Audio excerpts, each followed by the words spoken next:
जय महाराष्ट्र। मी मनसे नगरसेवक सचिन बोयर तसेच मनसे प्रणित मराठी कामगार सेनेचा राज्य उपाध्यक्षपदी मी कार्यरत होतो।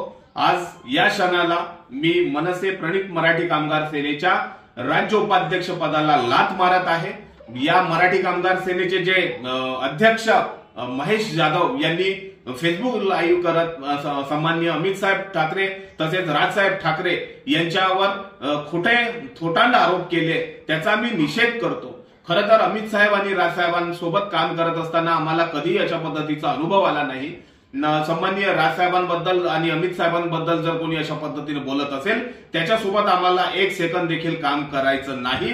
हा महेश जाधव स्वतः दलाल आहे। या महेश जाधवनं कधी कामगारांचे प्रश्न सोडवले नाही, कुठल्याही प्रश्नांना आजपर्यंत त्यांनी सहकार्य केलं नाही आणि कुठल्याही पद्धतीचं त्यांनी प्रश्न मार्गी लावले नाही। आणि आज जर तो अशा पद्धतीने बोलत असेल, आज पक्षा महाराष्ट्र नवनिर्माण सेनेचं नाव होतं म्हणून आम्ही मराठी कामगार सेना या चंद्रपूर जिल्ह्यात सगळीकडे वाढवली, परंतु आज जर महेश जाधव अशा नालायक माणसाने जर अशा पद्धतीने आरोप करून सन्माननीय राजसाहेब आणि अमित साहेबांचा अपमान करत असेल तर या महेश जाधवला त्याची लायकी दाखवून द्यायची आमची ताकद आहे।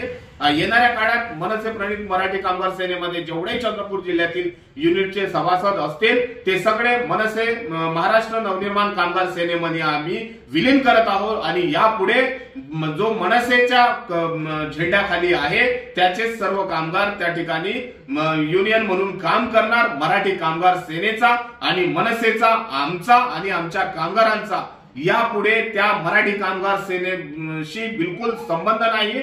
हा महेश जाधव स्वतः दलाल आहे। यांनी देखील माझ्याकडे पैशाच्या मागण्या केल्या होत्या। तुम्ही ऑनलाईन सभासद नोंदणी असताना देखील एक QR कोड पाठवून त्यांनी आम्हाला तुम्ही पैसे पाठवा, कामगारांचे पैसे पाठवा अशा पद्धतीच्या मागण्या केल्या। हे खरंच याचा व्यवहार असाच आहे आणि त्याच्यामुळे जर याला मारले असतील ना तर नक्कीच बरं केलं, कारण की जर अशा पद्धतीने मनसेचं नाव खराब करत असेल, सन्माननीय राजसाहेबांचं नाव खराब करत असेल, सन्माननीय अमित साहेबांचं नाव खराब करत असेल तर नक्कीच याला आणखी जास्त प्रतिसाद महाराष्ट्र नवनिर्माण सेनेकडून दिला जाईल।